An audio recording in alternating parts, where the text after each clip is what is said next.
This is important to identify a function because if you never worked with coding before, at least if you identify the functions, when you download the libraries and the packages, you can easily use them to do most of the stuff.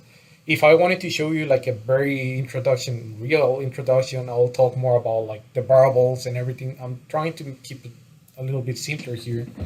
So on this one, we're defining a function, and this is defined, and we are naming it. So multiply, we wrote multiply.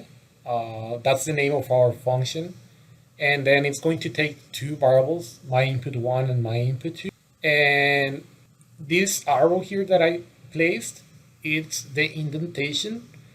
In Python, when you have something that is part of like some coding that is inside one of your functions or for loop or any definitions, if statements, the way that Python know that this is part of that is with an indentation. And the indentation, it happens after you declare whatever line of code you have.